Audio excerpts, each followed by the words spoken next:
오늘은 성경의 목적이라는 제목으로 함께 말씀을 나누고자 합니다. 오늘 말씀은 누가복음 24장 45절에서 49절 말씀입니다. 제가 봉독하겠습니다. 이에 그들의 마음을 열어 성경을 깨닫게 하시고 또 이르시되 이같이 그리스도가 고난을 받고 제3일에 죽은 자 가운데서 살아날 것과 또 그의 이름으로 죄사함을 받게 하는 회개가 예루살렘에서 시작하여 모든 족속에게 전파될 것이 기록되었으니 너희는 이 모든 일의 증인이라. 볼지어다 내가 내 아버지께서 약속하신 것을 너희에게 보내리니 너희는 위로부터 능력으로 입혀질 때까지 이 성에 머물라 하시니라. 아멘. 계속해서 사도신경에 대해 함께 나누고 있습니다. 사도신경에 대해서 다시 한번 말씀드리면 사도신경은 나의 믿음, 나의 신앙을 고백하는 기도문입니다. 그리고 그 내용은 간단하게 나는 하나님을 믿습니다. 나는 예수님을 믿습니다. 그리고 나는 성령님을 믿습니다. 기독교 신앙을 믿습니다. 라고 고백하는 기도문입니다. 지난주에 이어서 예수 그리스도에 대해서 우리가 알고자 합니다.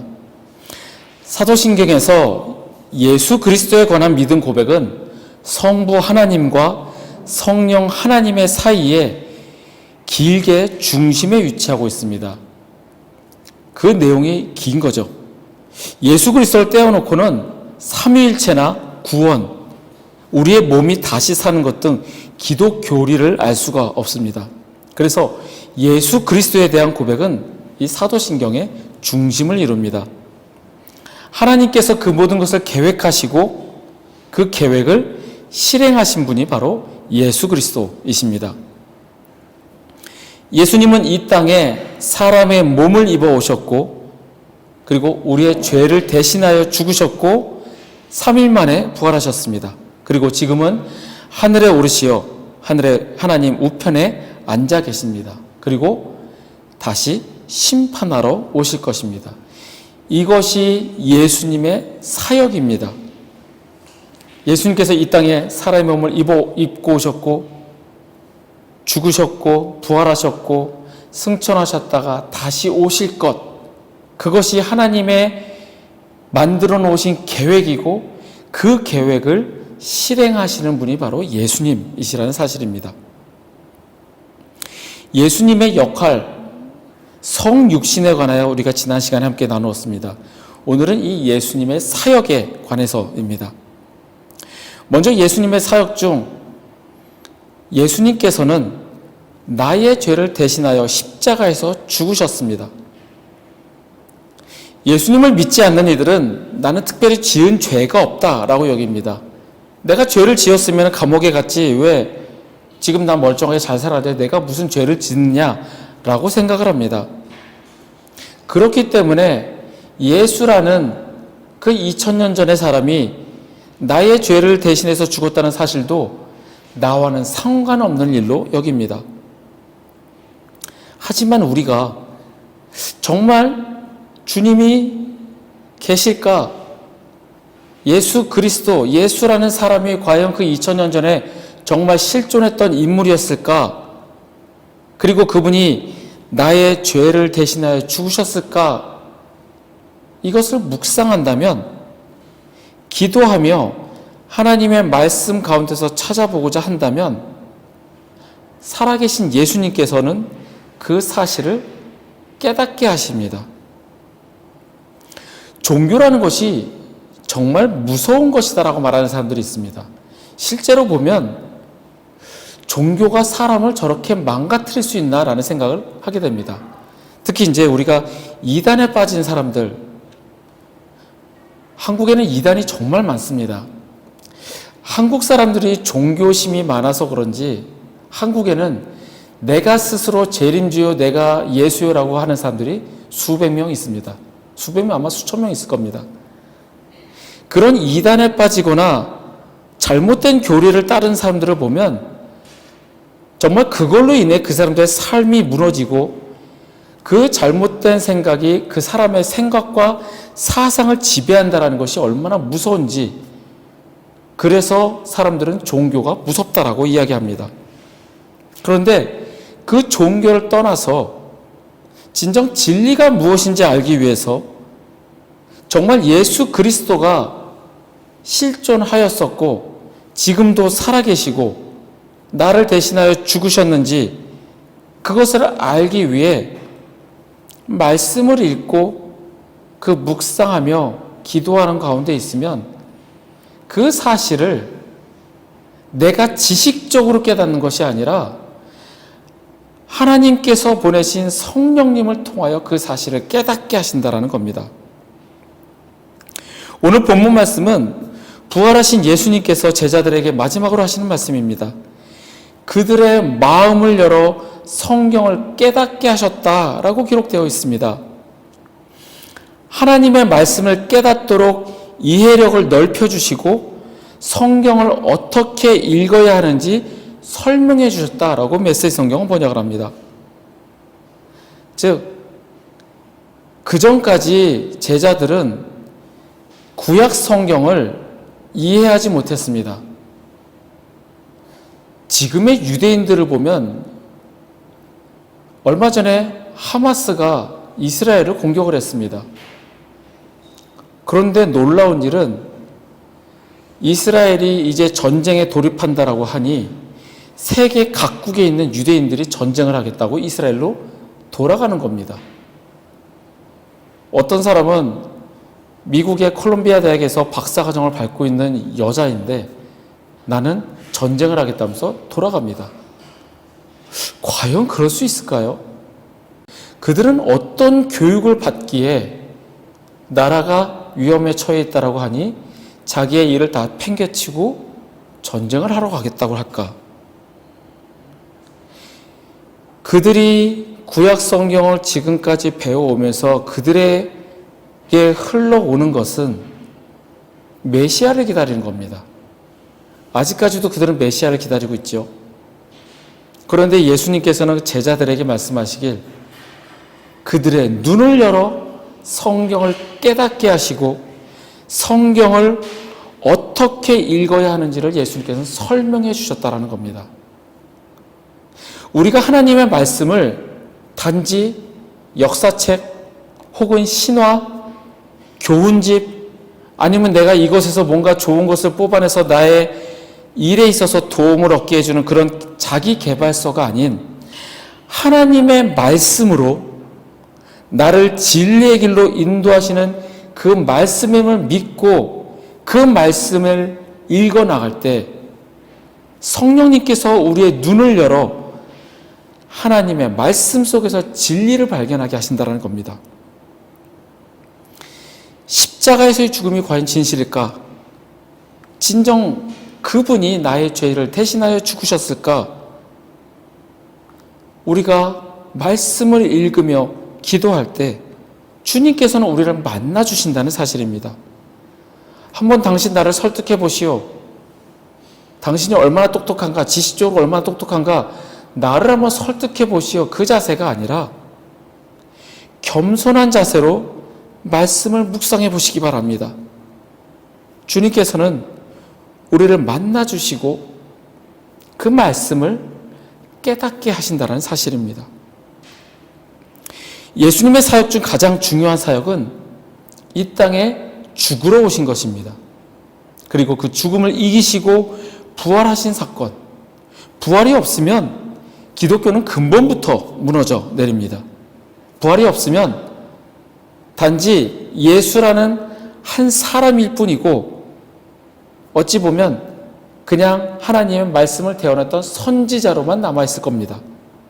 하지만 예수 그리스도는 부활하셨고 그리고 다시 이 세상을 심판하러 오신다라는 그 사실입니다.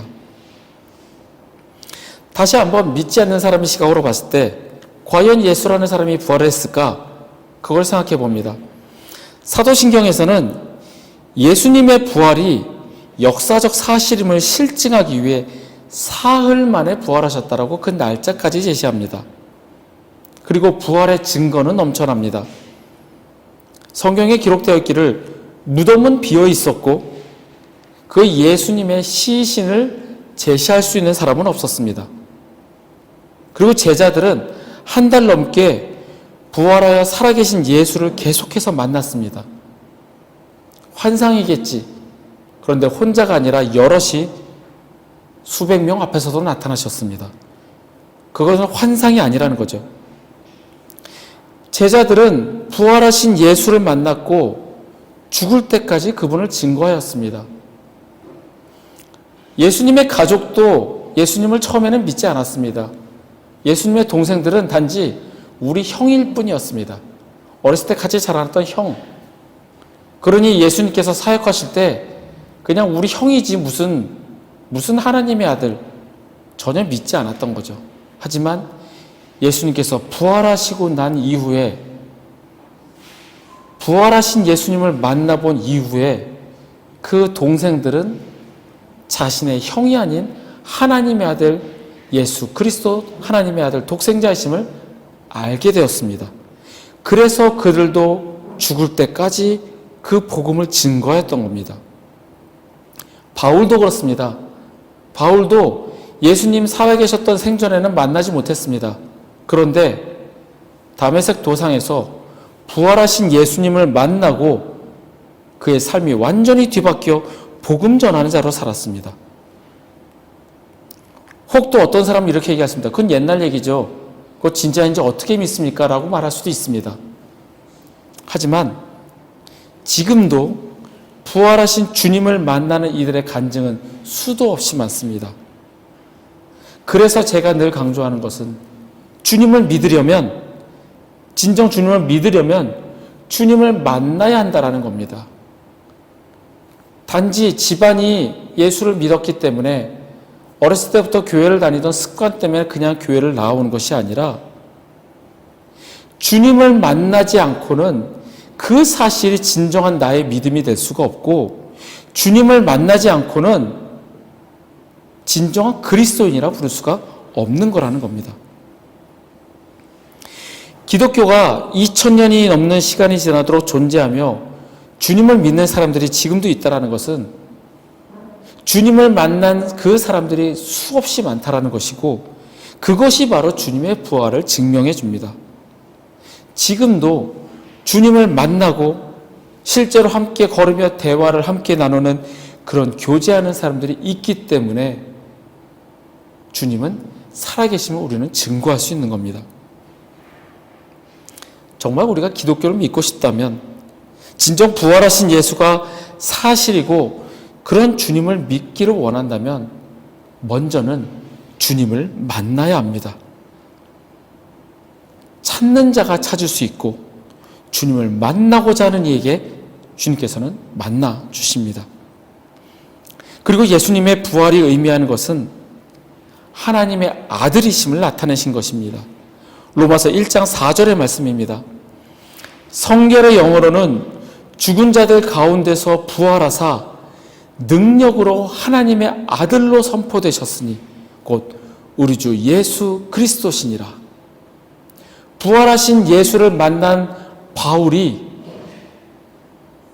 그 부활하신 예수는 하나님의 아들로 선포되셨고 그가 곧 우리 주 예수 그리스도시라라고 증거하는 겁니다. 이 사실을 믿는 믿음의 고백이 우리 안에 있기를 원합니다. 단지 우리가 예배 시간에 사도신경을 그냥 되뇌이는 것이 아니라 주님을 만남으로 이 진리를 고백하기를 바랍니다. 마지막으로 예수님께서는 심판하러 이 땅에 오십니다. 사람들은 심판이라는 말을 꺼려합니다. 왜일까 생각해 보면 첫 번째는 두렵기 때문일 거고, 두 번째는 좀 이단 같아서이기 때문일 겁니다. 휴거라는 말이 나오고 구원받은 자는 하늘로 올라가고 구원받지 못한 자는 지구상에 남아서 온갖 고통을 받을 것이다. 그런 이야기를 때문에 우리는 예수님의 재림을 두려워합니다. 그리고 자칭 내가 구세주라라고 주장하는 그런 이단들 때문에 우리는 이 주님의 재림과 심판을 잘 증거하지 않습니다. 그러나 예수님께서 다시 오셔서 심판하실 미래는 소망입니다. 두려움과 거짓이 아닌 소망입니다. 성경은 예수님의 재림과 더불어 사도신경에 언급된 우리 몸의 부활과 영원한 삶이 다가올 것이다라고 말씀을 합니다. 모든 것이 새롭게 시작되는 그날입니다. 초대교회 성도들은 그리스도인들을 만날 때마다 마라나타라고 인사하였습니다. 이 마라나타라는 뜻은 주 예수여 어서 오시옵소서라는 뜻입니다. 같이 예수를 믿는 사람들을 만날 때마다 그들의 인사말은 주 예수여 어서 오시옵소서, 그것이 인사말이었다는 겁니다. 주님의 재림을 기다리며 온갖 고난과 핍박 속에서도 주님이 오실 것을 기대하고 기다렸던 성도들이었습니다. 그래서 주님의 재림의 그때는 두렵고 내가 누렸던 것을 포기하는 그런 두려움의 날이 아닌 소망의 날입니다. 그래서 우리는 주님이 다시 오실 날을 준비해야 합니다. 제가 주님의 다시 오실 날을 준비하자 그래서 우리가 이단처럼 어디 한 군데 모여서 다 팽개치고 기도하고 주님 오신 날만 기다립니다. 그것이 아닙니다. 주님의 말씀대로 내일 일은 내일이 염려하게 하고 그날의 삶에 충실함으로써 주님의 재림을 준비해야 합니다. 부활하신 예수님께서 마음을 열어 성경을 깨닫게 하시고 이 복음에 대하여 증거하라, 이렇게 말씀하신 것이 바로 우리가 준비해야 하는 자세입니다. 그러기 위해서 성령을 받으라 말씀하십니다. 성령님께서 우리에게 임하시어 주님의 재림을 준비하며 이 땅에서 복음을 전하는 것이 바로 우리 그리스도인의 사명입니다. 주님의 다시 오심을 준비하시는 우리 모두가 되기를 바랍니다. 주님의 재림은 소망입니다. 오늘 본문 말씀은 성경의 내용과 목적이 무엇인지를 보여줍니다. 바로 예수 그리스도의 죽으심과 부활입니다. 사도신경의 핵심인 예수 그리스도의 탄생, 죽음, 부활, 그리고 승천하시고 그 과거와 지금 현재의 통치, 그리고 다시 오셔서 심판하실 그 미래에 대한 증언입니다. 예수님께서 제자들에게 그 하셨던 말씀은 지금 우리에게 하시는 말씀과 동일합니다. 하나님의 말씀인 성경, 그 내용은 바로 예수 그리스도이십니다. 우리는 그 증인된 자로서 그 복음을 증거할 자라 지금 우리에게 말씀하시는 것입니다. 먼저 주님을 만나시길 바랍니다. 주님을 만나야 주님이 나의 죄 때문에 죽으셨음을 깨달을 수 있습니다. 그래야 주님의 부활을 진정으로 믿을 수 있습니다. 그리고 복음을 전함에 있어서 확신 있게 전할 수 있습니다. 사도신경으로 우리의 신앙을 고백할 때 주님의 제자로 증인된 자로 살아가시는 우리 모두가 되시기를 간절히 소원합니다.